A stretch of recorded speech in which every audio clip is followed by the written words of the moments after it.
کیا میرے اللہ کے پاس اپنے پیارے بندوں کے لیے لڑکیوں کی کمی؟ کیا میرے رب کے پاس اپنی پیاری بندیوں کے لیے لڑکوں کی کمی؟ یہ امپاسبل ہے کہ اس کے بغیر میں خوش یا راضی ہو سکوں، میرے دل کو سکون مل سکے۔ میں کبھی بھی اس کے بغیر خوش نہیں رہ سکتا یا رہ سکتی۔ ہم کیوں یہ سمجھ بیٹھتے ہیں کہ میرا رب مجھے راضی نہیں کر سکتا؟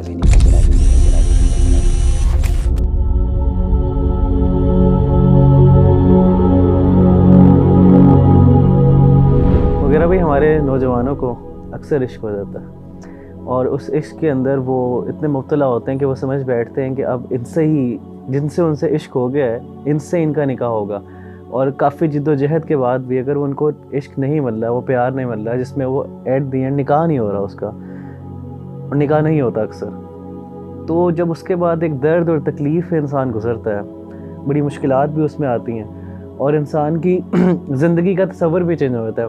کہنے کا مقصد یہ ہے کہ انسان اپنے آپ کو سمجھتا ہے کہ وہ اس کے بغیر زندہ ہی نہیں ہے، تو کیسے مغیرہ بھائی وہ شخص اپنے آپ کو اس کرب سے، اس اذیت سے نکالے اور ایک نارمل عام زندگی گزارے جس طرح وہ پہلے گزار رہا تھا جب اس کو عشق نہیں ہوا ہوا تھا؟ ربیع اللہ بھائی، میں یہ سمجھتا ہوں کہ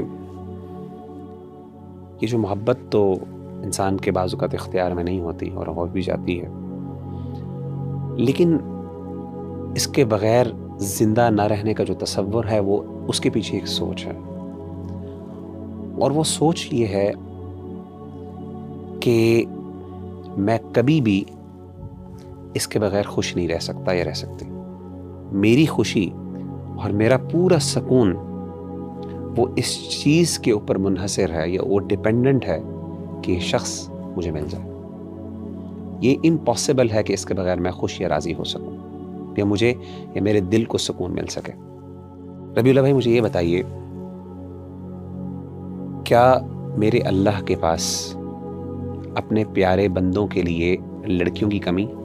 بالکل نہیں۔ ایک اور چیز میں آپ سے سوال پوچھتا ہوں، کیا میرے رب کے پاس اپنی پیاری بندیوں کے لیے لڑکوں کی کمی؟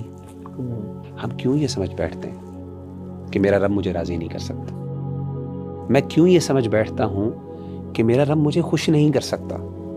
میری کیوں خوشی اسی شخص کے ساتھ معلق ہے؟ میں آپ کو ایک واقعہ بیان کرتا ہوں، ایک محبت کی کہانی چھوٹی سی آپ کے گوش گزار کر دیتا ہوں۔ حضرت ام سلمہ رضی اللہ تعالی عنہ کو اپنے شوہر ابو سلمہ سے بہت محبت تھی۔ ابو سلمہ کو احد کے دن چوٹ لگی، زخم لگا، اور اس کے بعد وہ اللہ تعالیٰ کو پیارے ہو گئے کچھ دیر بیماری کے بعد۔ تو اللہ کے رسول صلی اللہ علیہ وسلم ان کی عیادت کرنے آیا کرتے تھے، اور جب اللہ کے رسول صلی اللہ علیہ وسلم کو یہ پتہ چلا کہ ابو سلمہ دنیا سے رخصت ہو گئے ہیں، تو آپ نے حضرت ام سلمہ کو ایک دعا سکھائی اور کہا، آپ یہ کہیں انا للہ و انا الیہ راجعون، کہ ہم سب اللہ کے ہیں اور اسی کی طرف ہم نے لوٹ کے جانا ہے، اور ساتھ یہ بھی کہ اللہم اجرنی فی مصیبتی واخلف لی خیرا منہا، کہ اللہ جو مجھ پہ تکلیف آئی ہے تیری طرف سے، اس تکلیف کو رائگاں نہ جانے دینا۔ کیا مطلب ہے؟ کہ اس تکلیف کے بدلے مجھے کچھ نہ کچھ اجر ضرور دینا، یعنی یہ ضائع نہ ہو جائے، یہ نہ ہو کہ بس یہ ہو گئی، میرا دل ٹوٹ گیا، یا جو بھی میرے ساتھ معاملہ ہوا وہ میری غلطی تھی نہیں تھی ایک علیحدہ بات، لیکن اللہ یہ تکلیف جو ہے یہ میرے اوپر آزمائش ہے، میں اس پہ صبر کرتی ہوں یا کرتا ہوں، اللہ اس کو رائگاں نہ جانے دینا۔ واخلف لی خیرا منہ، اور اللہ مجھے اس سے بہتر عطا کر۔ ابو سلمہ اور ام سلمہ کی آپس میں بہت محبت تھی، اور ان کا واقعہ جو ہے ہجرت کا وہ ذرا پڑھیں تو انسان کو اندازہ ہوتا ہے، بڑا دردناک واقعہ ہے ان کا جو فیملی میں آپس میں جو انہوں نے آزمائش جھیلی دین کی خاطر، وہ ذرا دل ہلا دینے والا واقعہ، وہ ذرا پڑھنے والا۔ تو حضرت ام سلمہ کہتی ہیں کہ میں یہ سوچا کرتی تھی، یہ دعا تو میں نے پڑھ لی کہ اللہ مجھے اس سے بہتر عطا کرے، کہتی مجھے یہ سمجھ نہیں آتی تھی، یعنی میرے دل میں جو ابو سلمہ کے لیے محبت تھی وہ کون شخص لے سکتا ہے؟ کہتے مجھے یہ بات ہضم نہیں ہوتی تھی، مجھے سمجھ نہیں آتی تھی کہ کون ابو سلمہ سے میرے لیے بہتر ہو سکتا ہے۔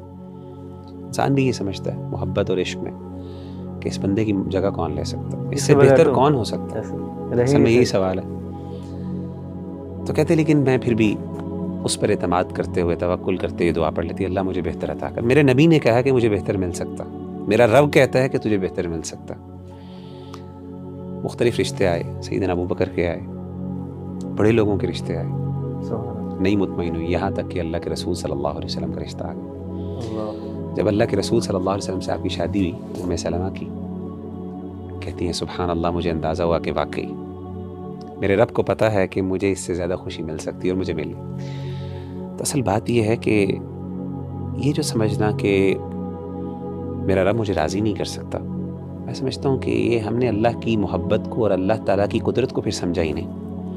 انسان کو دعا کرنی چاہیے، جیسے استخارے کے آخر میں آتا ہے نا، اللہم رضنی بہ، اللہ فیصلہ تو کر لے، میں تیرے اختیار میں دے دیتا ہوں یا دے دیتی ہوں، لیکن اللہ پھر میرے دل کو بھی ٹھنڈا کر، میرے دل کو راضی کر دے۔ تو یہ اللہ سے دعا مانگنی چاہیے، انشاءاللہ اللہ تعالیٰ بہتر عطا کر دے گا۔ اللہ پہ ٹرسٹ کرے انسان۔